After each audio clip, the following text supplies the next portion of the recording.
And that. Assalamu alaikum, everybody. Welcome to our podcast. Bismillah again, the podcast for working Muslim moms.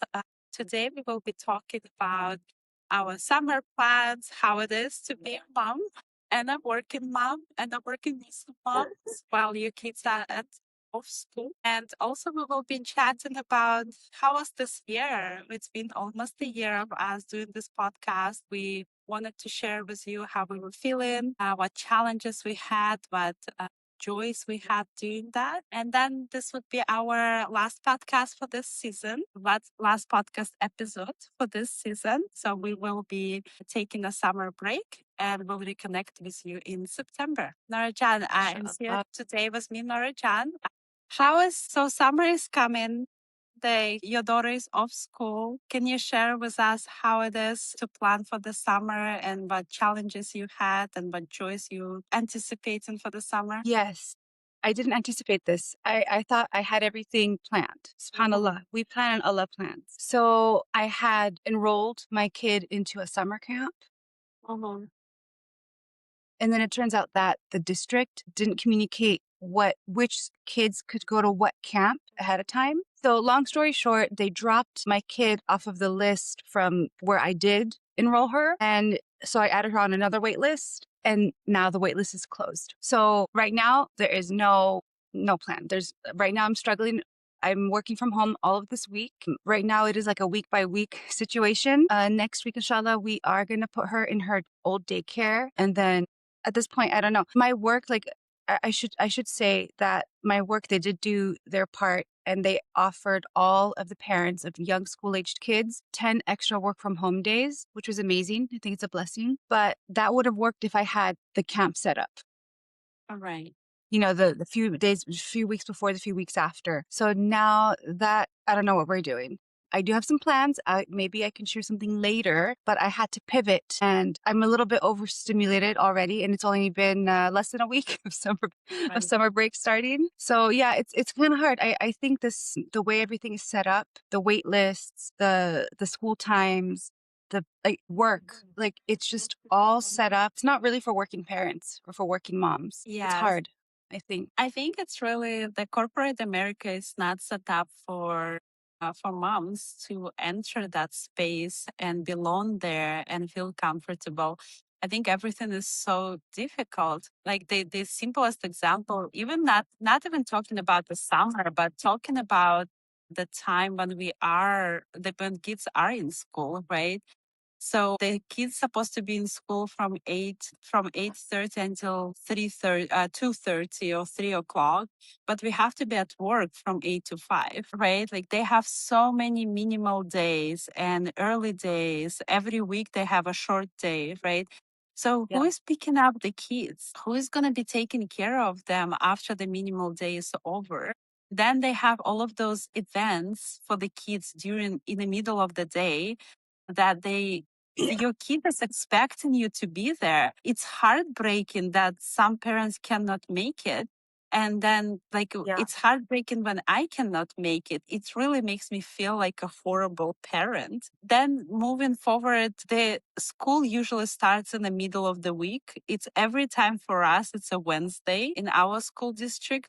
And it ends on a Wednesday too. So what are you supposed to do with the kids those 2 extra days? There's no camps for those 2 extra days, and then you have to go to work. Like how are you supposed to manage all of those Yeah. things?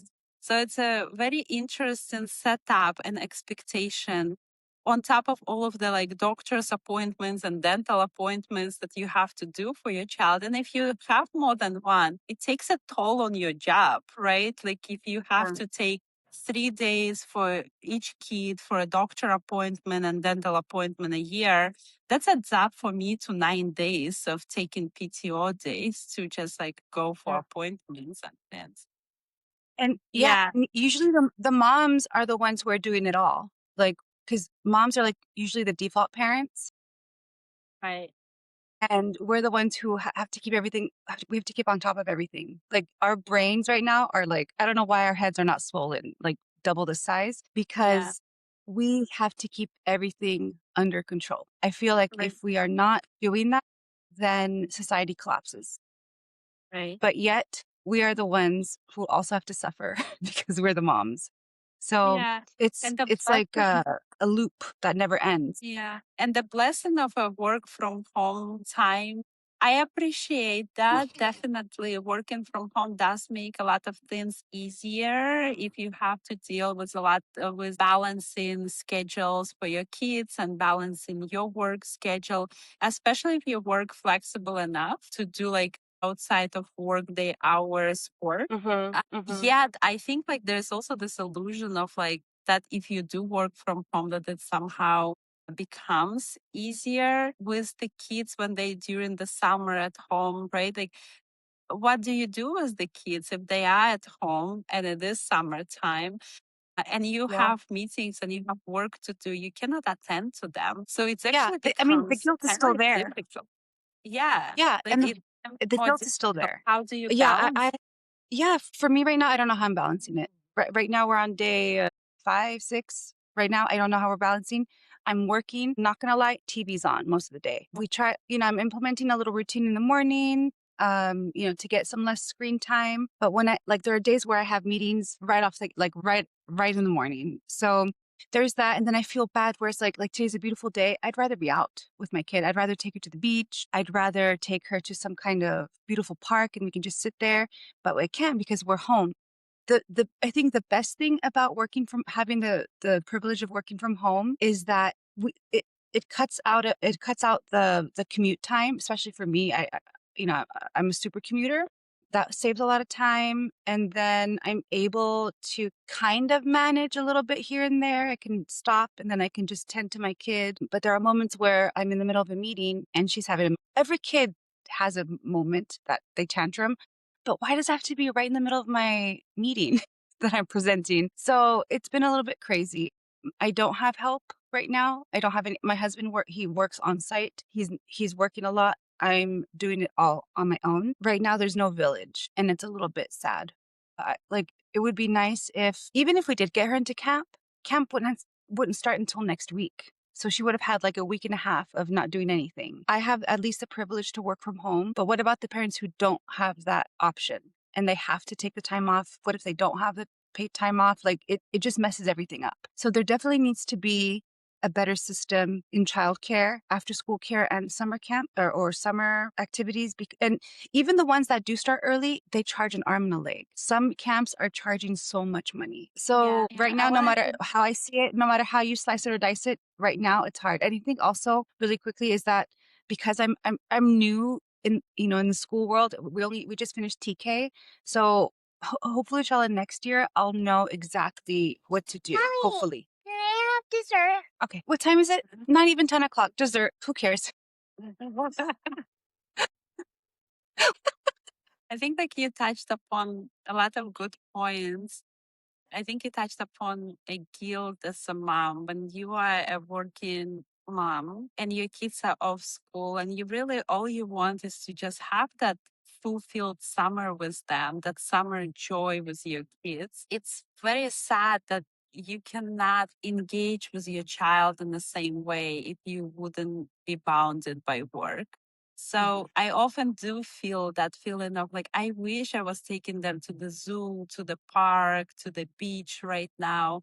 And yet I am bounded by my expectations from my work. So I cannot do any of those things. I do still find ways, that like about the turning on the TV, it's very hard for me. Like the guilt feeling is really escalates inside of me when they are in front of the TV. So I'm finding the good thing that they can entertain each other in at some point. For me, I Yes. have three of them, so they do play together. Other thing that I wanted to say that we used to put Comil in every camp, like every single week of the summer, it would be a summer camp.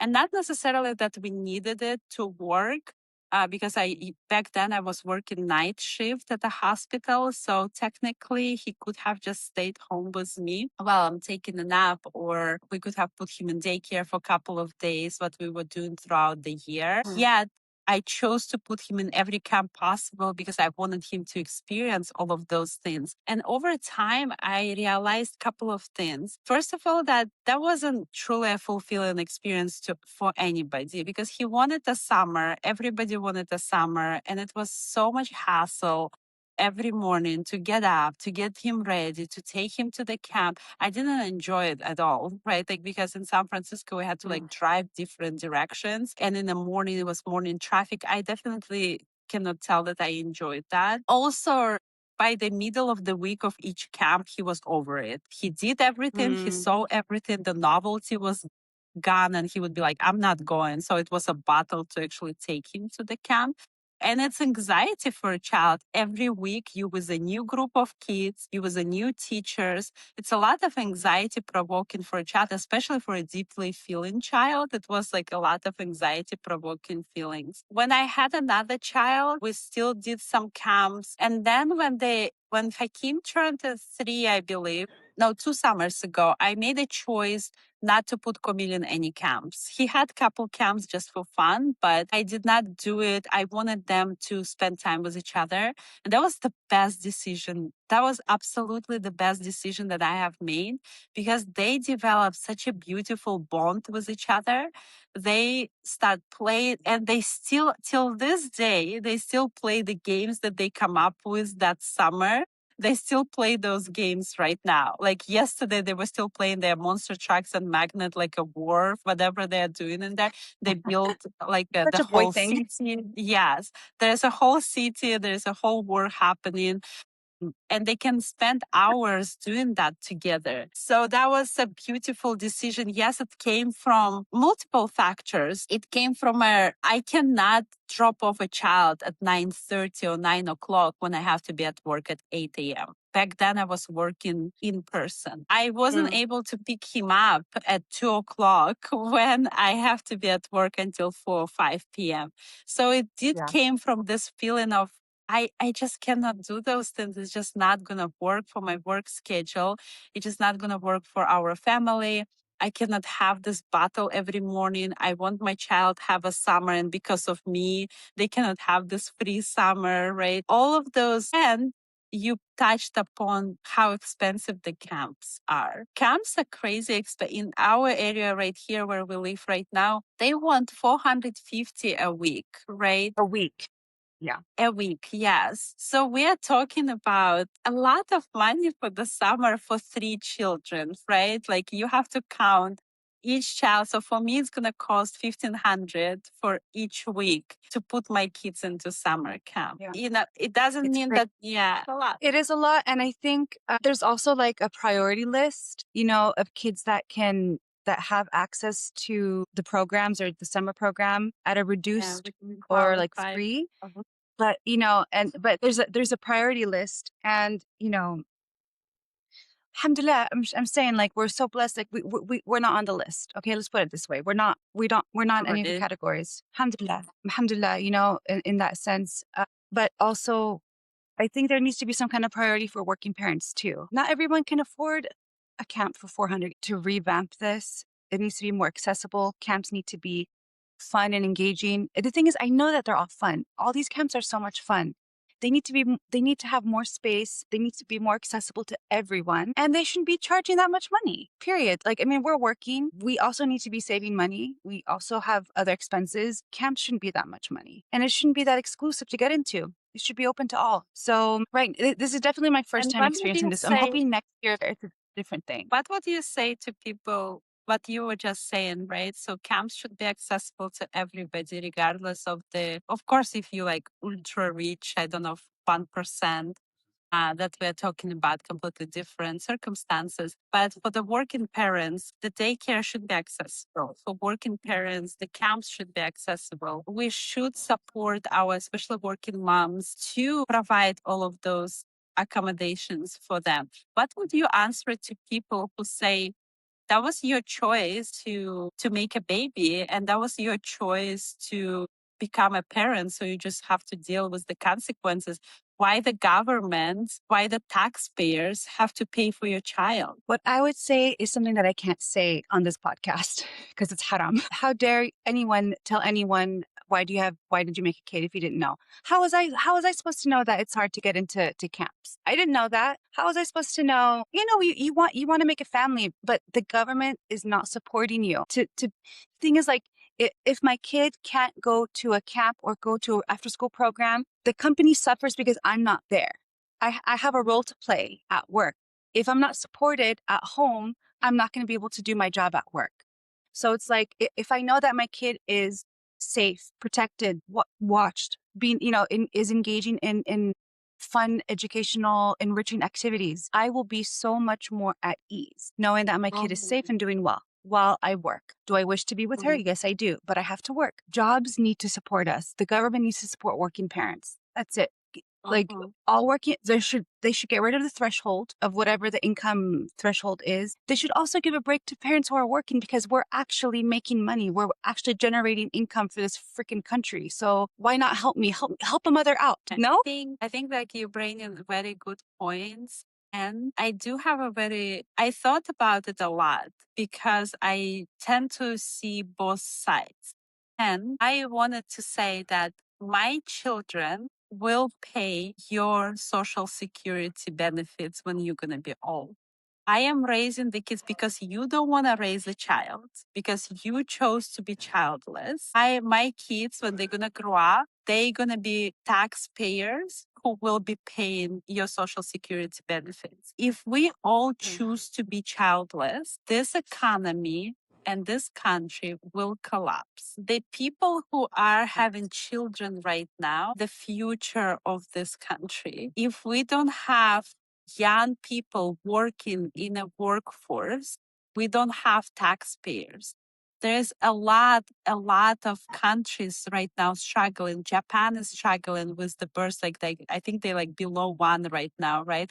And I think US is like 1.69. So we are not even replacing our own population. We only replacing it through people who are coming, the immigration that is coming in. So what I wanted to say is right now, it will come out with the people from people's taxes to pay for my children daycare and things, even though like we get zero help from government right now, absolute zero help. But if those who are, it's coming from our taxes. Yet when the children grow up, they will be the taxpayers who will be supporting the social security benefits that people are getting as old people, right? When we become elderly and we get those supports. They are the ones who are funding the Medicare and all of the medical benefits that people are getting, right? It comes out from those young people who are taxpayers. If we don't replace those young people will become old. And then we have a collapsed system because we don't have enough taxpayers, enough people working to pay for those. For the benefits. So every time you choose not to open the door for the mom, every time you choose to just be nasty, and I have experienced so many, having 3 kids, having 3 boys, I experienced so many things in the masjid, in the parks, in grocery stores, in the banks. So every time you choose to be nasty, I just want you to remember that I am growing people who will be paying for your future in your future. Just wanted to bring it out there. Absolutely. If you see a bunch of boys fighting and yelling, listen, don't judge them. They will be taking care of you later. And my Yeah, boys do have subhanAllah. beautiful hearts. They They do. will do it willingly. Like, they will not question why something is coming out from my taxes unless it's supporting a genocidal states. They will Yes. not ask a single question. If people are in trouble and taxes are to pay for their medical expenses and for their dignified elderly age, my children will not. I'm raising the boys who will not question that. They will definitely question other things that our government is doing. I don't understand how we can have billions and billions of dollars available for the war and we have no available funds for summer programs for our children. I don't understand that. I will never understand it. And New York State and Mamdani is a great, great example of how it can be done. the things can be done. We just need to want to do that. And we just not need to be puppets of genocidal states in our country. We need to think about our people and not to be the saviors of the world. Yeah. We all need a Anyway, Mamdani in our life. I know we all do. We all do so much. This should be the I name of really the need him. podcast. We all need the Mamdani in We all need a our life. Mamdani. Okay. Yeah. Oh I my think, gosh. And he's just so caring. He's just like so he's nice, he's kind, he's funny, he cares. Like, come on. Like, yeah, what are we I doing? am ready to. Can we clone him? Yeah, can we clone them for every like a major city, right? I do believe that it was such a beautiful win for boys personally because they finally saw a representation of them that something is possible for them in the future. Maybe they didn't even know the worries that I had for their future in the country, but definitely when I saw this beautiful win, I had hope in my heart for the future of my boys. I finally felt like, no, we can belong, right? Like there is a possibility for them to build future here. So yeah. My sister is moving back from New York. She's lived there for the last few years. And she Mhm. said, I'm not gonna really miss New York, but I'm gonna miss Mamdani. Oh, that is so cute. I mean, New She's York like, is a rough city to live in. I only visited New York twice in my life, and I'm not "Mhm, gonna lie, it would be very rough to live there. We did live in San Francisco for almost 12 years, and I don't believe that I ever felt the way I felt in New York. It's a lot of people and pushing and this intense energy, which San yeah, Francisco carries in a different way. I do yeah, believe that San Francisco has completely different energy, even in those rush hours when all of the people in the suits are trying to get their lunch. People have yeah. different energy. It's still a California chill. It's It's very still a chill, very California chill. politeness. Yeah.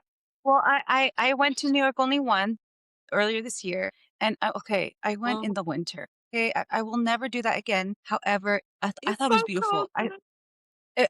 I almost died. I almost died a couple times. My little California body did not. I was like, I couldn't do it. But I thought I also, even though like I can never see myself living there because you really have to be tough and rough. Even Right. the kids, you see little kids like our kids' age, like 4 or 5 years old, and they're out in the Uh, snow, and it's normal life, and I'm like, I'm dying here. I can't like the inner. To be an inner city resident, you gotta be. I mean, you were in the inner city, but like you said, it was chill. It was more of a chill situation. But yeah, New York, I was like, heck, I can't do yeah. it. I Yeah. can't. Um, All right. Moving forward, I think I wanted us to make sure that we have this time to discuss our year of podcasting. So we spent a year podcasting. What were some of the challenges and joys that you want to share with our listeners? Okay, my biggest challenge, I didn't want to be on camera. Mm. I just wanted to do an audio in the beginning, an audio only kind of podcast. But then, discussed and we said, okay, let's do, audio video. And I Mhm. remember in the first episodes, you can just see me so rigid. The way I was moving was so unnatural. And I felt so self-conscious. Like I also have like a little bit of a stutter. So sometimes when I don't know, it was also like the confidence. Wasn't that confident to talk in front of a camera comfortably. So I would Mhm. stutter and I would like, just go all around and not finish my thought or not make a point. So that was a big challenge. Just seeing myself like so rigid, like, the way I moved, I moved like a robot, there was no I wasn't loose, but I think the last couple of episodes, especially the Mother's Day episode, I felt the most comfortable and Mhm. the most confident. And I think like together as co-hosts, like by that time, we really knew how to work with each other. And I loved it. And, yes, this is the end of season 1. I really am looking forward to picking back up again after the summer ends. Mhm. Inshallah, because I think it's just going to get better from there. And I'm really looking forward to that, inshallah. Yeah. And How about you then, Jen? What about you?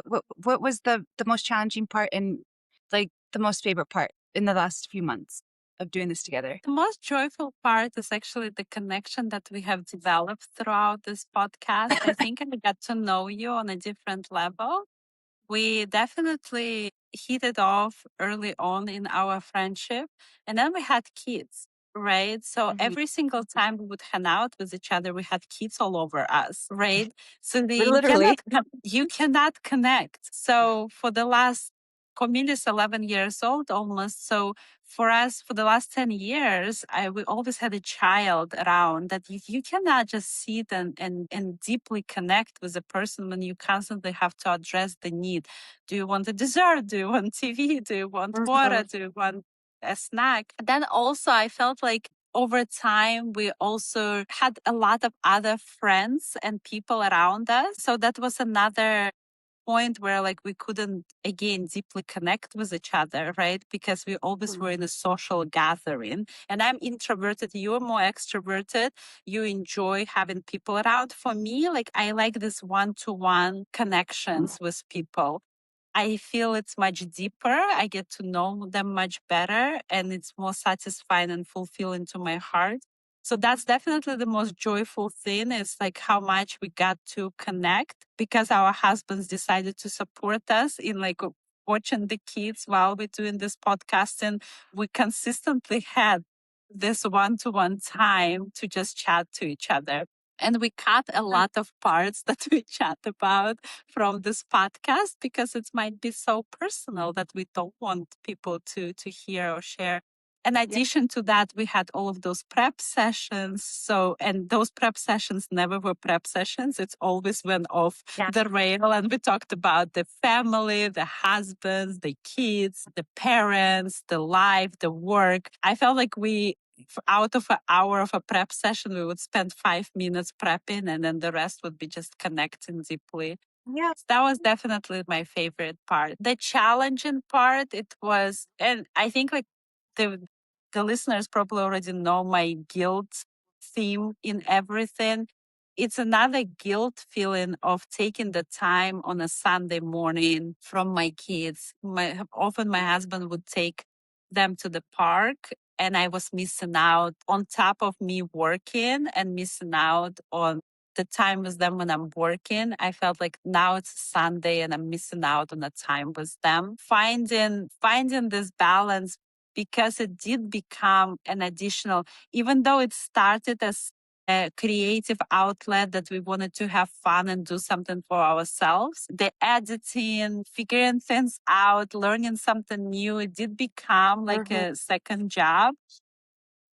So definitely that was a challenge for me to accept that. We already are so busy by being Yeah. moms, by being working moms, being a present wife, trying to find like I'm trying to find my feminine self. I'm Mhm. trying to be like really involved in my like household. Mm. I am caring for my parents as well. We often have parents visiting. It's very difficult to fit that 1 hour, 1.5 hours into our schedule to do the podcast. That Yeah. is definitely a challenging thing that will continue to arise even for the season to be. Yeah. Yeah. And I really appreciate, I really appreciate you taking charge in a lot of it. I'm getting a little bit better at it myself. But yeah, it does take a lot of time and energy and effort and it takes you away from stuff. The hope is that we still needed this and I think we're still growing, we're still very new, but the hope is Mhm. that like we can reach out and we can relate to someone else can relate to us and just join us. They can be part of our everyone has the same struggles and I think if we don't do it, if we don't put in this little work and this little effort out there, I think someone else would, but I think we do a better job. I just really want to create this community for people to tune in, hear the authenticity. We are not even trying to make it perfect, guys. Like, we're really not, because I don't want to. Like, I want it to be as authentic as possible. I want it to be awkward and quirky. And actually, that's another struggle because the point of this podcast was to create this community, to create this space for mothers to authentically connect. Like, oh, there is another mother just like me, right? There is another mother who is not an Instagram perfect mother. And I think at one point, because you are so exposed through videos and your thoughts are now exposed to people, you start being worried like how you look like. So you start trying to be better or perfect or whatever that is. And I had this crisis in the middle of us podcasting because I felt like, well, what are we doing? Because it doesn't feel, it doesn't make sense anymore because we are trying to perfect our podcast and edit and do all of those things. I had to come back to myself and say, like, no, like, we're going to keep it as authentic as possible. And it's okay to be imperfect.